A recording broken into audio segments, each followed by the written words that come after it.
Today, interpreting faces many threats. The misuse of AI, poor conditions, and unhelpful government contracting, to name a few. But there's one threat that we don't often talk about. Today we're going to talk about interpreter mental health, and why the one topic that we want to talk about the least is the one that we need to talk about the most. I'm Jonathan Downey, and this is Inside Interpreting.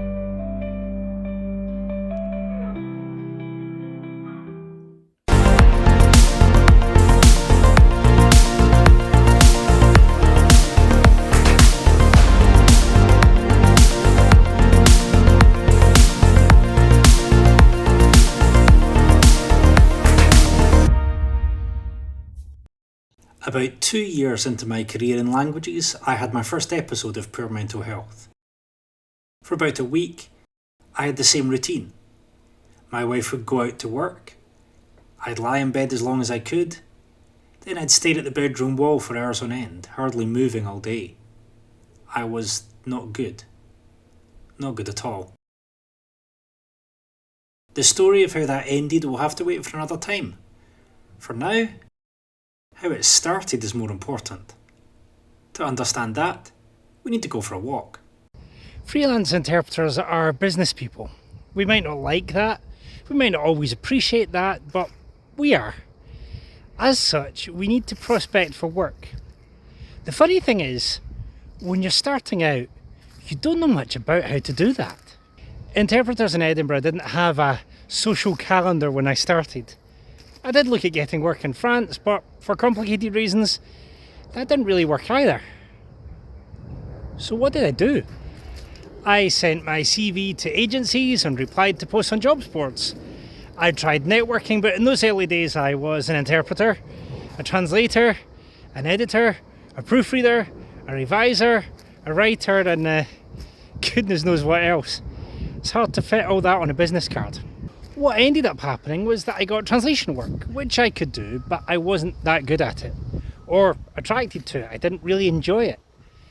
I also had long periods of no work, in which I was supposed to be active, but the grind of replying to job post after job post and seeing no response the vast majority of the time is enough to make anyone despair. After one particular project that went very badly wrong, I spiralled downwards. I heard the words of my university tutors echoing in my ears. You're only as good as your last job. You're only as good as your last job. Yeah, not helpful. So here's the first reason why interpreters can struggle with mental health issues. We often blame ourselves for things that are outside of our control. Can't find enough work. You must not be trying hard enough. Had a bad interpreting day? Well, go away and practice and work harder next time. It might actually be nothing to do with us. There just might be no work available. Or there could be something going on that makes excellent interpreting impossible. I was once interpreting a live stream from the Scottish Parliament, and one of the speakers was speaking at the speed of a glacier. There's only so much you can do about that. I had another job that saw me waking up at 3 a.m. for a flight and not finishing the job until 11 p.m. Yeah, being that tired isn't actually good for your interpreting performance. I did learn though, look at the timing of the job and the flights, and if you need to, stay somewhere overnight first. It's not worth trying to mess yourself up just to fulfill the job. Lesson learned, I guess. The truth is, we should take responsibility for our own performance, but slapping ourselves repeatedly for things that are out of our control isn't going to help. No one ever improved their performance with guilt and shame. No one. The tendency to blame ourselves is all the more common now. I can see 3 reasons.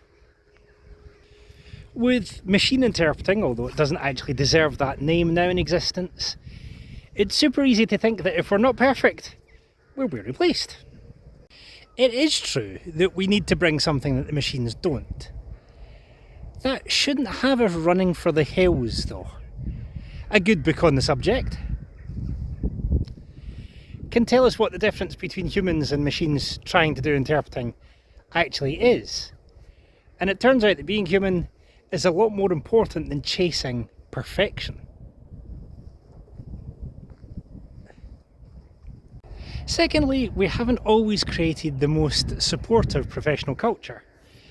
Interpreters are, broadly speaking, a lovely bunch, but fears of various kinds and some traditional teaching methods haven't exactly instilled in us the need to lift each other up.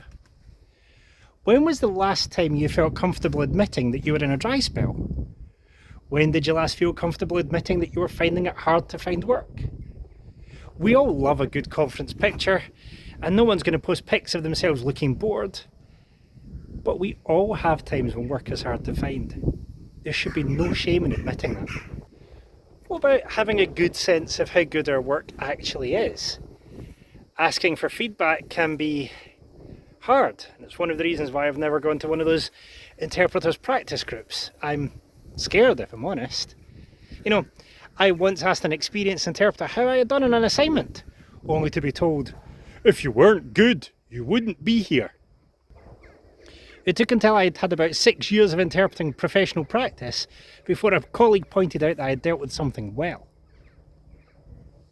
I only took up this career because a church interpreter believed in me and told me that I was gifted at it. Can we please learn to say nice things to each other? We do actually like each other. We're just not good at showing it all the time.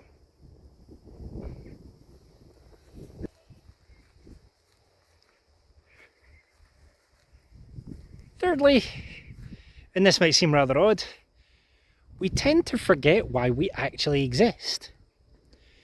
Look at any interpreter trying to win clients and you'll see the same stuff. They will talk about accuracy, impartiality, reliability. Sure, it's okay as far as it goes, but that isn't exactly selling the dream, is it? Go read what the speech translation people are saying, and they talk about languages at your fingertips, breaking language barriers and helping you reach the world. Truth is, clients don't pay us for accuracy. They pay us for results. Accuracy only matters because without that, clients can't get the results that they want.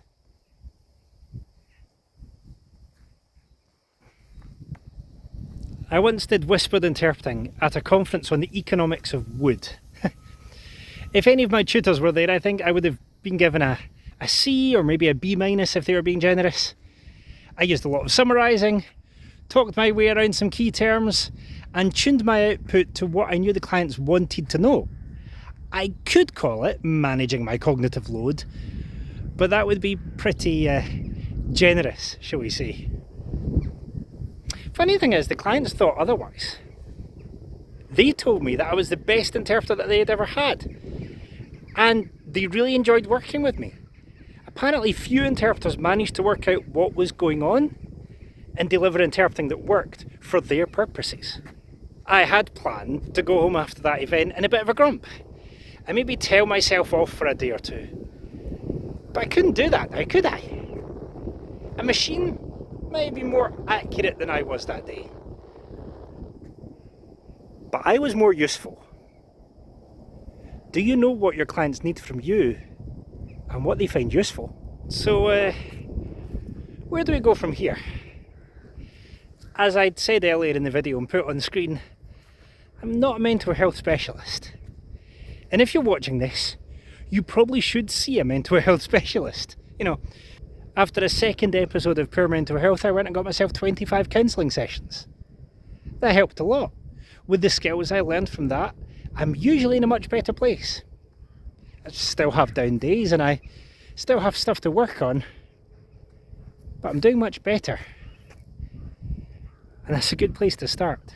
There are a few practices that I'm trying to put into place on a regular basis.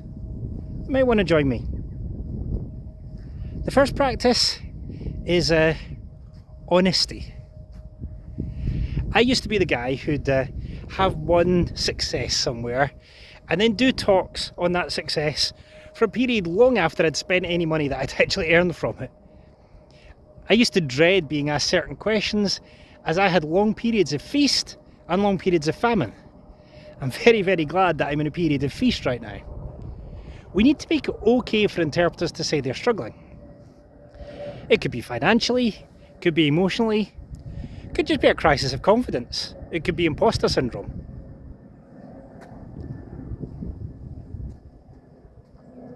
And to encourage that honesty, I'd like us all to refrain from jumping in right away with quick fixes that usually don't work. Recommending more marketing or more practice or trying harder isn't always the right answer. Sending a quick direct message with some gentle questions can tell us what somebody really needs. It could be they need a client recommendation, or it could be they need a session with a good trainer. It could just be they need a hug. Or it could be that what they really need is for someone to take them out for a coffee and buy them something with way too much sugar and carbohydrates in it. It'll work sometimes. If we build a culture where people have someone they can be honest to, they will be halfway to solving a big chunk of the issues.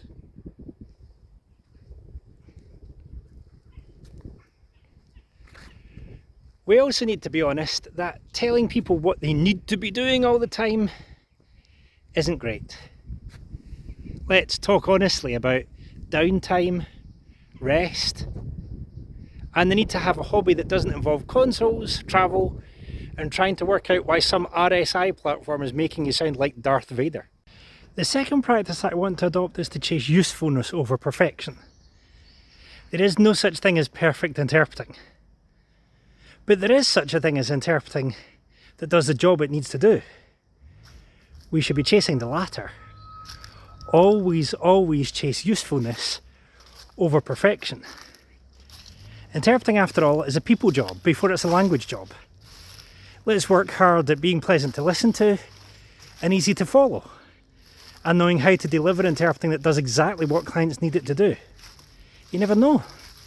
That might help us. We just can't find that one term that we're looking for right now. The third practice that I'm trying to adopt is to be less demanding of myself and others. Having high standards is great. Having unachievable standards is toxic. Now, here I need to apologise for being the guy who is always telling everyone else what to do. Yes, we really could do with better PR and marketing. But you know what? Change takes time. And it takes effort. Truth is, if you're having to interpret 20 days a month to keep a roof over your head, you probably don't have that much time or energy left to do much else. If you're in a famine period, you might not have the emotional resilience to do it either. Sometimes you just have to do whatever it takes to get the important stuff done. I can only shoot this as I'm waiting for prep materials to come in. No way I could do this during a busy week. Let's be real and be human. If we can be honest, prioritise usefulness and be less demanding, we just might make the space to build a profession where people feel welcome and optimistic, instead of being pessimistic and tired. We can make a difference, and it takes much less effort than we might think.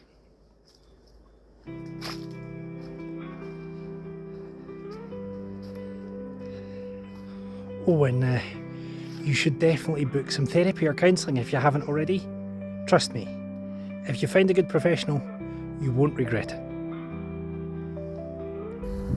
I'm Jonathan Downey, and this is Inside Interpreting.